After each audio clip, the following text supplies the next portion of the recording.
આજે આપણે નવું ચેપ્ટર નંબર 5 રેખા અને ખૂણા એના વિશે સમજવાનું છે, બરોબર। તો આ ચેપ્ટર સમજવા માટે આપણે રેખાખંડ, કિરણ, રેખા, ખૂણો આ બધી માહિતી જોવાની છે। તો સૌપ્રથમ આવે છે રેખાખંડ। રેખાખંડ કોને કહેવાય, બરોબર। તો રેખાખંડ જે છે એ બે બિંદુઓને જોડીએ એટલે આપણને રેખાખંડ મળે। આ બિંદુ A અને બિંદુ B, આ બે બિંદુઓને જોડવાથી આપણને એક રેખાખંડ મળે છે। એ બે બિંદુઓને અંત્ય બિંદુ કહેવાય, કારણ કે અહીંયા આ રેખાખંડનો અંત આવે છે, બરોબર। તો રેખાખંડને બે અંત્ય બિંદુ હોય છે, બરોબર। એ સિવાય રેખાખંડને તમે માપી શકો। A બિંદુ અને B બિંદુ જે છે એ બે બિંદુ વચ્ચેનું અંતર તમે માપી શકો, તમને આ રેખાખંડનું માપ મળે, બરોબર। તો રેખાખંડને માપી શકાય, એને બે અંત્ય બિંદુ હોય છે। અને રેખાખંડને આવી રીતે AB રેખાખંડ એના ઉપર સીધી એક આડી લાઈન દોરો એટલે આ AB રેખાખંડ આવી રીતે તેને લખી શકાય। એના પછી આવે છે કિરણ। તો કિરણ કોને કહેવાય?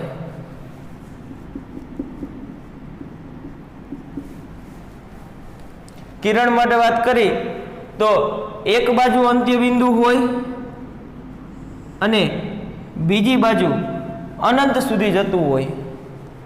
આ જે લાઈન છે એ એક બાજુ અંત્ય બિંદુ હોય અને બીજી બાજુ અનંત તરફ જતી હોય, તો આને કિરણ કહેવાય। એનું એક અંત્ય બિંદુ હોય એને આપણે એ વડે દર્શાવી અને આ કિરણ ઉપર આગળ ગમે ત્યાં બીજે બિંદુ કોઈ પણ બી આવેલું હોય તો એને આવી રીતે AB એવી રીતે દર્શાવી શકાય। તો કિરણને કેટલા એક અંત્ય બિંદુ હોય? કિરણને એક અંત્ય બિંદુ હોય છે અને એને દર્શાવવું હોય તો કિરણનું જે અંત્ય બિંદુ હોય એને પહેલા લખવાનું, એટલે કે A અને B, અને એના ઉપર આવી રીતે કિરણની આકૃતિ તમે દર્શાવો।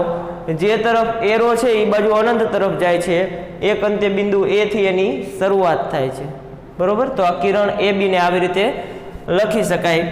આમાં AB જે કિરણ છે એની લંબાઈ માપી શકાય નહીં, કારણ કે એક બાજુનું અંત્ય બિંદુ એ તમને ખબર છે, પણ બીજી બાજુ આ કિરણ ક્યાં પૂરું થાય છે એ ખબર નથી, કારણ કે આ કિરણ અનંત સુધી જાય છે, એનો છેડો હોય નહીં, માટે કિરણની લંબાઈ માપી શકાય નહીં।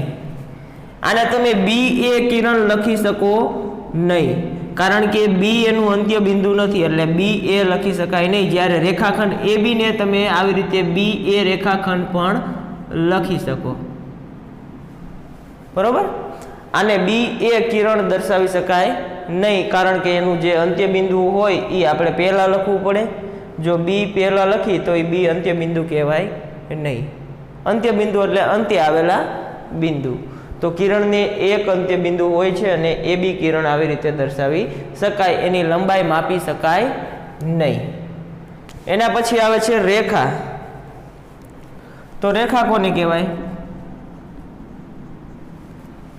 રેખા માટે વાત કરી તો એને એક પણ અંત્ય બિંદુ ન હોય અને બંને તરફ અનંત તરફ જતી હોય લાઈન, એને રેખા કહેવાય। એના ઉપર કોઈ બિંદુ A આવેલું હોય, કોઈ બિંદુ B આવેલું હોય, ગમે ત્યાં આવેલું હોય, બરોબર। તો એને રેખા AB આવી રીતે કહેવાય।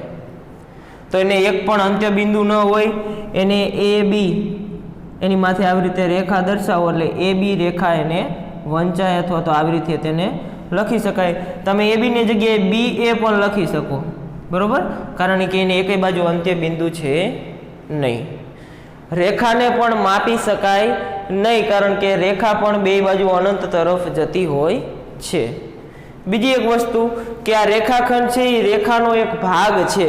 આખીમાં AB આપણે બિંદુઓ દર્શાવ્યા તો આ જે AB વચ્ચેનો ભાગ છે એ રેખાખંડ AB કહેવાય। એટલે રેખાખંડ એ રેખાનો એક ભાગ છે। પછી કિરણ પણ રેખાનો એક ભાગ કહેવાય, બરોબર, કારણ કે આ જે એ બી છે એમાં એ અંત્ય બિંદુથી શરૂઆત કરી તો બી તરફ અનંત સુધી જતું હોય તેવું કિરણ એ આ રેખાખંડ એ બીનો એક ભાગ જ કહેવાય, સોરી રેખાનો એક ભાગ જ કહેવાય છે. રેખાને એક પણ અંત્ય બિંદુ હોતા નથી. તો આ વાત થઈ રેખાખંડની, કિરણની અને રેખાની. એના પછી આવે છે ખૂણો. ખૂણો કોને કહેવાય? તો જ્યાં બે રેખાખંડ અથવા તો રેખા એકબીજાને ભેગા થાય ત્યાં ખૂણો રચાય છે. બરોબર? ખૂણો કોને કહેવાય? બે રેખાખંડ અથવા રેખા જ્યાં ભેગા થાય અથવા તો એકબીજાને મળે ત્યાં ખૂણો રચાય અથવા તો ખૂણો આપણને મળે. કઈ રીતે? તો કે એક રેખાખંડ આપણે આવી રીતે આ દોર્યો અને બીજો રેખાખંડ આ દોર્યો.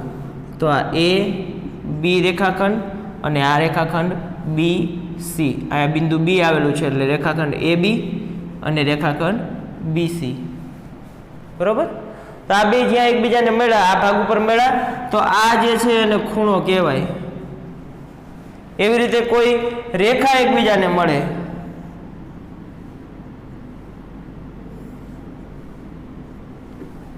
અહીંયા આ બિંદુમાં એકબીજાને મળે છે તો આ જે રચાય એને ખૂણો કહેવાય. અહીંયા પણ ખૂણો રચાશે, અહીંયા પણ ખૂણો રચાય, અહીંયા પણ ખૂણો રચાય.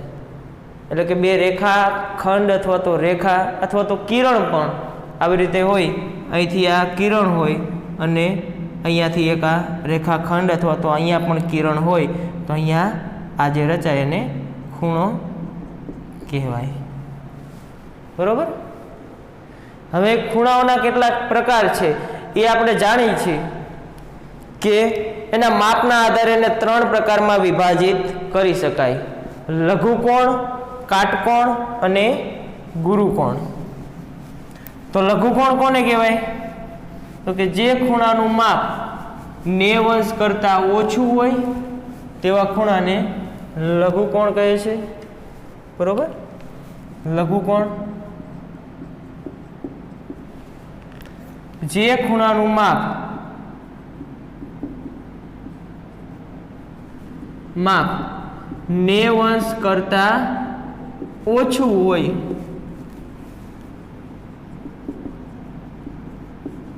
તેવા ખૂણાને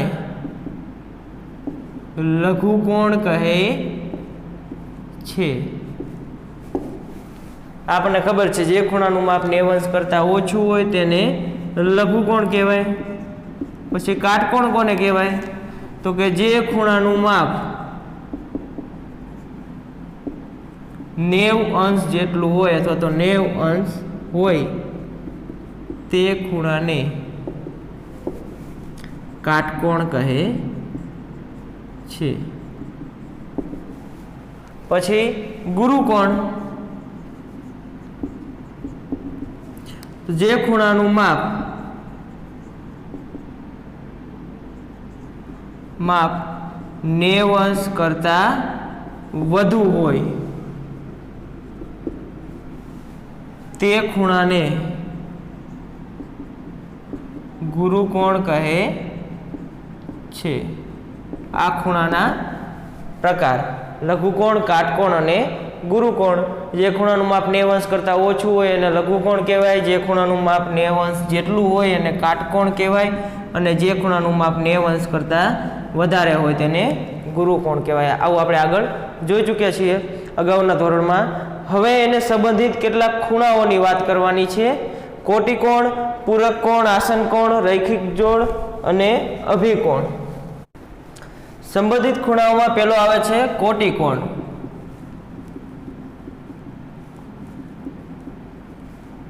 તો કોટિકોણ કોને કહેવાય? જે બે ખૂણાઓનો સરવાળો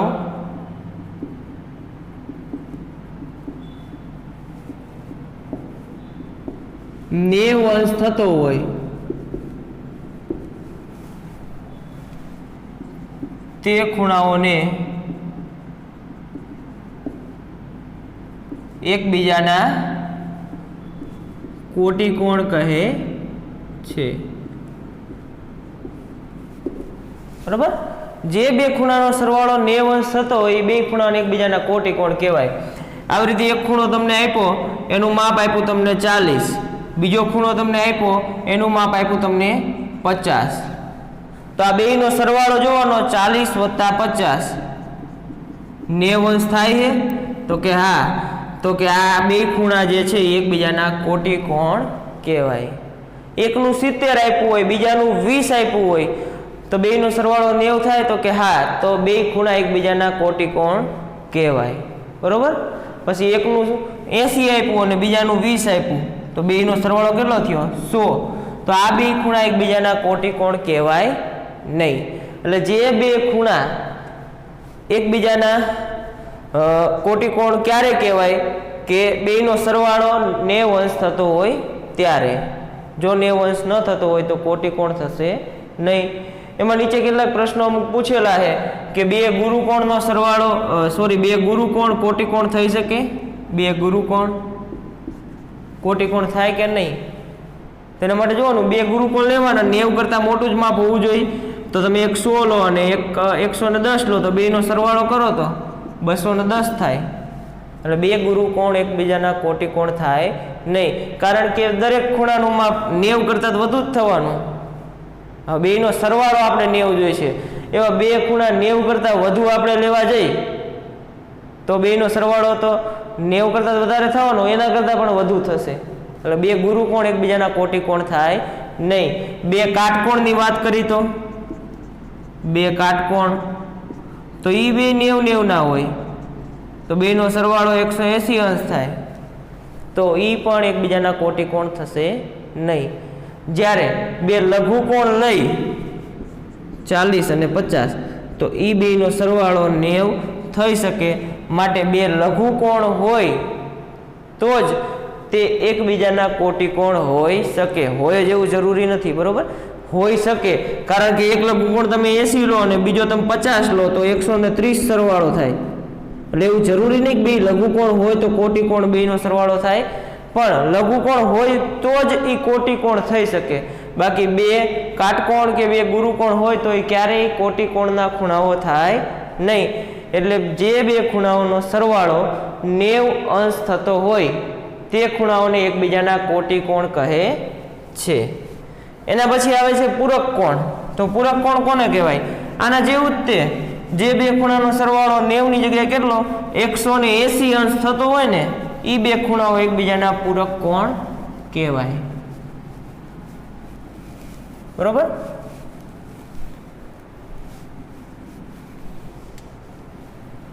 પૂરક કોણ, જે બે ખૂણાઓનો સરવાળો 180 અંશ થતો હોય તે બે ખૂણાઓ એકબીજાના પૂરક કોણ કહે છે। એક ખૂણાનું માપ તમને 100 આપ્યું અને બીજા ખૂણાનું માપ તમને 80 આપ્યું, તો આ બેનો સરવાળો કેટલો થશે 100 વત્તા 80 એટલે 180, તો એ પૂરક કોણ થશે? હા, કારણ કે બેનો સરવાળો 180 અંશ થાય છે। બીજા કોઈ પણ ખૂણા તમે આના સિવાયના લઈ લો, 70 અને 120 લઈ લો, તો 70 અને 110 લઈ લો, તો આ બેનો સરવાળો પણ 180 અંશ થાય, એટલે માટે એ પણ એકબીજાના પૂરક કોણ થશે। 80 અને 60 લઈ લો તો પૂરક કોણ થશે કે નહીં? તો બેનો સરવાળો કરવાનો, 80 અને 60 140 સરવાળો થશે, આ બે ખૂણા એકબીજાના પૂરક કોણ થશે નહીં। એટલે જે બે ખૂણાઓનો સરવાળો 180 અંશ થાય તેવા ખૂણાઓને એકબીજાના પૂરક કોણ કહે છે। ક્યારેક તમને એવું કીધું હોય કે એક ખૂણો 100 નો આપેલો છે, તો બીજો ખૂણાનું માપ શોધો કે જે તેનો પૂરક કોણ હોય।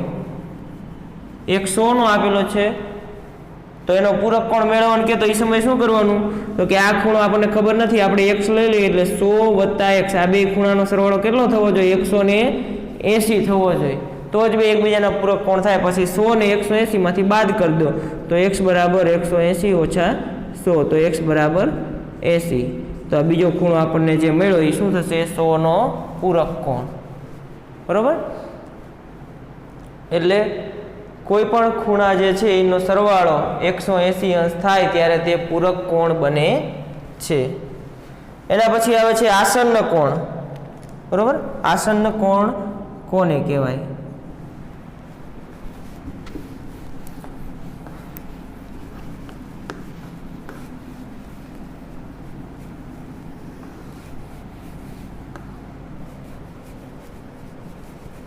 તો આસન્ન કોણમાં એક ભુજ સામાન્ય હોય.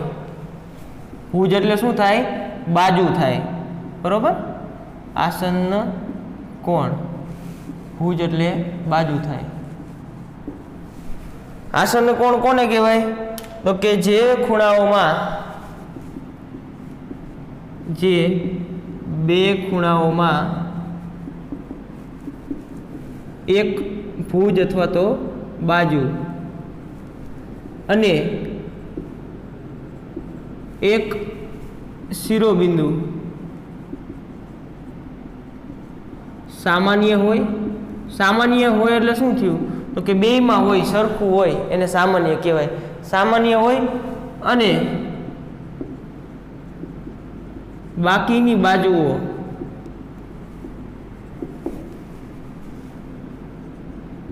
સામાન્ય બાજુની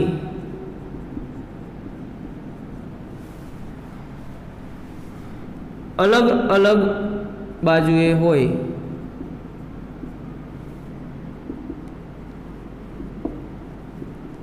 તો બંને ખૂણાને આસન્ન કોણ કહે છે. આસન્ન કોણ કહે છે. કેવી રીતે આપણે સમજીએ? એમાં શું કીધું છે કે જે બે ખૂણાઓમાં એક બાજુ અને એક શિરોબિંદુ સામાન્ય હોય, એટલે આ બાજુ અને આ શિરોબિંદુ આપણે સામાન્ય લઈ લઈએ. બરોબર, આ શિરોબિંદુ એ અને આ બાજુ એને તમે કદાચ રેખાખંડ કહો કે કિરણ કહો, ચાલે. બરોબર, અને બાકીની બાજુઓ આ જે સામાન્ય બાજુ છે એની અલગ અલગ બાજુ હોય, એટલે એક ઉપર હોય તો એક નીચે હોય.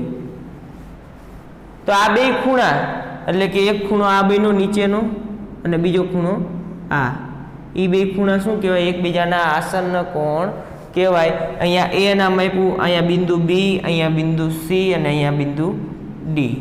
તો ખૂણો બી એ સી, ખૂણો બી એ સી અને ખૂણો બી એ સી અને સી એ ડી, સી એ ડી એકબીજાના આસન્ન કોણ કહેવાય. ખાસ એમાં શું હોવું જોઈએ? તો કે એક બાજુ અને એક શિરોબિંદુ સામાન્ય હોવું જોઈએ બેયમાં, અને બાકીનું જે છે બે બાજુઓ એ કેવી હોવી જોઈએ? સામાન્ય બાજુની અલગ અલગ બાજુ હોવી જોઈએ, એક ઉપર હોય તો એક નીચે. બરોબર, એવું બીજું એક ઉદાહરણ જોઈએ તો અહીંયા એક આપણે આ એ સી બાજુ લીધી, તો એક અહીંયા અને એક અહીંયા આવી રીતે દોરવી, તો આ બેથી જે ખૂણા રચાય એ ખૂણાઓ કેવા કહેવાય? એકબીજાના આસન્ન કોણના ખૂણા કહેવાય. કારણ કે બેમાં એસી બાજુ સામાન્ય છે, બિંદુ એ સામાન્ય છે અને બે અલગ અલગ બાજુ છે. બરોબર, તો આને આસન્ન કોણ કહેવાય. હવે આસન્ન કોણના જે છે ખૂણાઓ એના માપ વિશે કંઈ પણ કહી શકાય નહીં. એ કોઈ પણ માપના હોઈ શકે. બરોબર, એટલે એના માપ વિશે કંઈ ખાસ કહી શકાય નહીં, પણ આ બંને ખૂણાઓને એકબીજાના આસન્ન કોણ કહેવાય. હવે આસન્ન કોણ ઉપરથી જ રૈખિક જોડ આવે છે. તો એ રૈખિક જોડ કોને કહેવાય?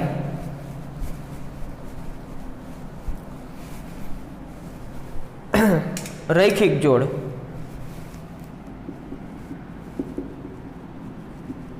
રૈખિક જોડ. તો રૈખિક જોડ માટે લખી શકાય કે જે આસન્ન કોણમાં આસન્ન કોણ અથવા તો આસન્ન ખૂણાઓમાં સામાન્ય ન હોય તેવી બાજુઓ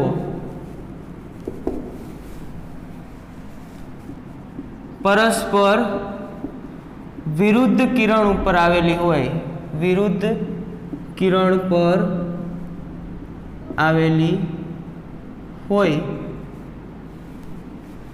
ત્યારે બંને આસન્ન કોણ રૈખિક જોડના ખૂણા બને. શું કીધું છે ખાસ સમજજો, જે આસન્ન ખૂણાઓમાં સામાન્ય ન હોય તેવી બાજુ, બરોબર, એટલે એક બાજુ બે વચ્ચે સામાન્ય હોય છે, આવી રીતે આ એ સી આ બાજુ સામાન્ય હોય, આ સામાન્ય ન હોય તેવી બે બાજુ કેવી હોય, પરસ્પર વિરુદ્ધ કિરણ ઉપર આવેલી હોય. એટલે એક અહીંથી આમ આવેલી હોય તો બીજું અહીંથી આમ આવેલી હોય. એટલે આ એ બિંદુ, આ સી નામ આપ્યું, આ બી નામ આપી દો અને આ ડી. તો આ એ બી અને એ ડી આ બે કેવા છે? વિરુદ્ધ કિરણ, એકબીજાથી વિરુદ્ધ દિશામાં જતા કિરણ છે. એ બી અને એ ડી એ બંને જો વિરુદ્ધ કિરણ ઉપર આવેલા હોય તો બંને આસન્ન કોણ રૈખિક જોડના ખૂણા બને. અહીંયા બે આસન્ન કોણ બને, એક આ અને એક આ. કારણ કે આ જે છે એમાં સામાન્ય બાજુ એસી આવેલી છે, શિરોબિંદુ સામાન્ય આવેલું છે, એક આ ખૂણો બને છે. અને એસીની એક બાજુ એ બી આવ્યું છે અને બીજી બાજુ એડી આવેલું છે, બરોબર. અને એ બે એકબીજાના વિરુદ્ધ કિરણ ઉપર આવેલા છે. તો આ બંને જે આસન કોણ છે એ કેવા છે? રૈખિક જોડના ખૂણા થાય, બરોબર. બીજી એક વસ્તુ કે એક રેખા હોય, રેખા એની છેદિકા તમે દોરો, કોઈ પણ રેખાની છેદિકા દોરો તો અહીં તમે ઉપરના ભાગનો વિચાર કરો તો આ બે આસન કોણ થશે? કારણ કે આ જે સામાન્ય રેખા બે અલગ અલગ બાજુએ બીજી રેખાઓ આવેલી છે, તો આસન કોણ બનશે અને એ બે વિરુદ્ધ કિરણ ઉપર હોય તેવી આકૃતિ છે. એટલે આ બે રૈખિક જોડના ખૂણા પણ થાય. એટલે કોઈ પણ જગ્યાએ તમને એક રેખા આપેલી હોય, એની છેદિકા તમને આપે અથવા તો અહીંયા કોઈ બિંદુએ તે સ્પર્શે તો એનાથી રચાતા બે ખૂણા જે છે એ કેવા હોય? રૈખિક જોડના ખૂણા. એક જ રેખા ઉપર કોઈ છેદિકા વડે ખૂણા બને તો રૈખિક જોડના ખૂણા બને. અને રૈખિક જોડ માટે તમે જુઓ તો અહીંથી લઈ અને અહીં સુધી કેટલા 180 અંશ ખૂણો બને, બરોબર. આખો ખૂણો જે છે એ 180નો બને. તો એમાં બે ભાગ કરવાના એટલે બે ખૂણાનો જે સરવાળો છે એ 180 અંશ થાય. એટલે અહીંયા લખો કે રૈખિક જોડ ના ખૂણાઓનો સરવાળો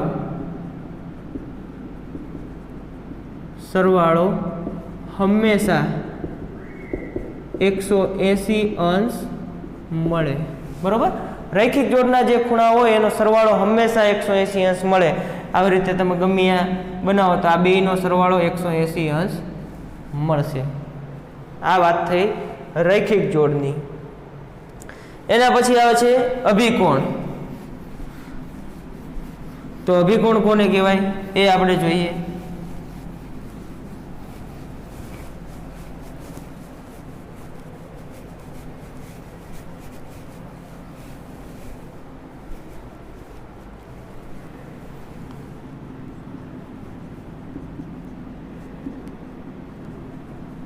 અભિકોણ. તો અભિકોણ માટે વ્યાખ્યા લખી શકાય, જ્યારે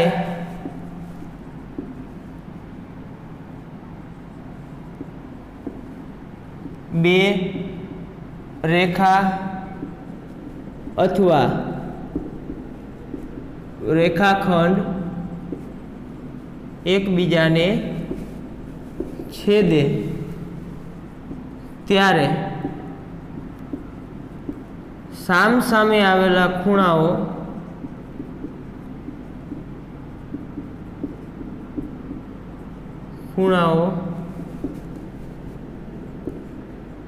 એકબીજાના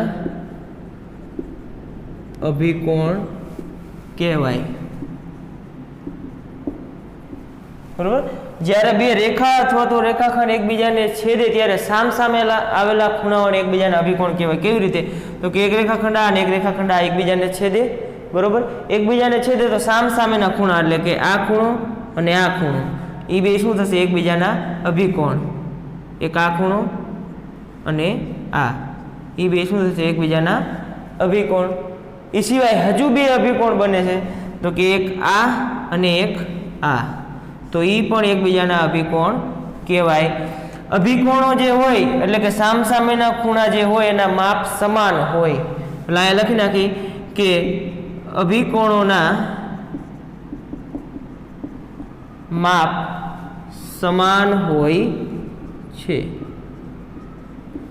આનું માપ ઉપરનું 50 હોય તો નીચેનું પણ તમને 50 મળે, બરોબર. બેયના માપ કેમ કે સમાન જ હોય. એવી રીતે આનું માપ તમને 130 આપેલું હોય તો એની સામેનો ખૂણો એનું માપ પણ 130 થશે. એટલે બે રેખાઓ અથવા તો રેખાખંડ એકબીજાને છેદે ત્યારે અભિકોણોની બે જોડ બને. એક જોડ કઈ? એક આ ઉપર નીચેની, બરોબર, અને બીજી જોડ આ જે સામસામે આવેલી છે. તો જ્યારે બે રેખા અથવા રેખાખંડ એકબીજાને છેદે ત્યારે સામસામેના આવેલા ખૂણાઓ એકબીજાના અભિકોણ કહેવાય. એટલે 50-50 એકબીજાનો અભિકોણ કહેવાય, 130-130 એકબીજાનો અભિકોણ કહેવાય. અભિકોણોના માપ હંમેશા સરખા હોય છે, બરોબર. તો અહીં સુધી આપણે કેટલું જોયું? તો કે રેખાખંડ કોને કહેવાય? કિરણ, રેખા અને ખૂણો. આ સમજૂતી જોઈ. પછી ખૂણાઓના પ્રકાર જોયા. શેના આધારે? એના માપના આધારે. 90 અંશ કરતાં ઓછું કે 90 અંશ કરતાં વધારે હોય ત્યારે લઘુકોણ, કાટકોણ અને ગુરુકોણ જે છે એ કયા ખૂણા કહેવાય એ જોયું. એ સિવાય સંબંધિત ખૂણા એટલે કે આ ખૂણાઓના માપ છે એના આધારે કેટલાક બીજા ખૂણાઓ જે છે એ જોયા. કોટિકોણ કોને કહેવાય? તો કે જે બે ખૂણાનો સરવાળો 90 અંશ થતો હોય એને કોટિકોણ કહેવાય. પછી પૂરક કોણ, તો જે બે ખૂણાઓનો સરવાળો 180 અંશ થતો હોય તેને કોટિકોણ કહેવાય, પૂરક કોણ કહેવાય. પછી આસન્ન કોણ, તો આસન્ન કોણમાં એક બાજુ અને એક શિરોબિંદુ સામાન્ય હોય અને બીજી બે બાજુઓ અલગ અલગ બાજુએ આવેલી હોય તો તેને આસન્ન કોણ કહેવાય. અને રૈખિક જોડ, તો કે જે આસન્ન કોણમાં સામાન્ય ન હોય તેવી બે બાજુ વિરુદ્ધ કિરણ ઉપર આવેલી હોય તેને રૈખિક જોડ કહેવાય. અથવા તો એક રેખા અને તેની છેદિકા વડે જે ખૂણા રચાય તેને રૈખિક જોડ કહેવાય. રૈખિક જોડના બે ખૂણાનો સરવાળો 180 અંશ થાય. પછી અભિકોણો, તો કે બે રેખા અને અથવા તો બે રેખાખંડ એકબીજાને જ્યારે છેદે ત્યાંથી જે સામસામેના ખૂણા બને તેને અભિકોણ કહે છે. તો એના પરથી આપણને એક ઉદાહરણ એક આપેલું છે એ જોઈએ. એમાં એક આકૃતિ તમને આપેલી છે. ઉદાહરણ 1માં એક આકૃતિ આપેલી છે. એ આકૃતિ આપણે દોરીએ.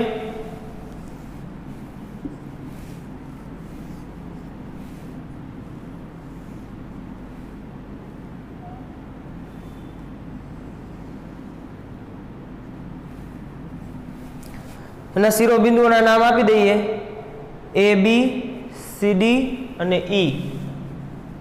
આ A, આ B, આ C, આ D, આ E અને આ O, બરોબર. એમાં તમને એવું પૂછ્યું આસન્ન કોણની 5 જોડ લખો. આસન્ન કોણ ની 5 જોડ લખો, બરોબર. તો એ જોડ લખતા આવડે. હવે આસન્ન કોણ માટે શું જોવું જોઈએ? કે એક સામાન્ય હોવી જોઈએ બાજુ. તો આ ભાગ ઘડીક ભૂલી જાઓ. ઉપરનો વિચાર કરો તો આ OC બાજુ સામાન્ય છે અને બે અલગ અલગ ખૂણા કયા બનશે? તો કે COB અને COE.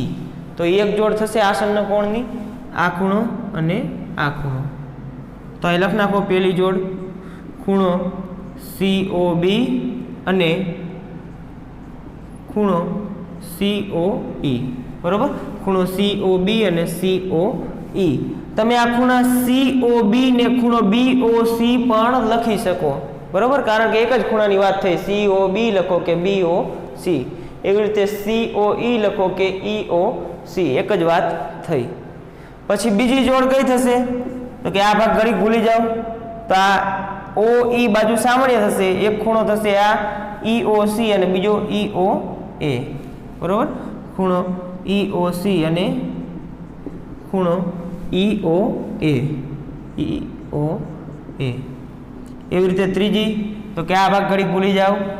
EOA અને AOD, એમાં AO બાજુ સામાન્ય થશે.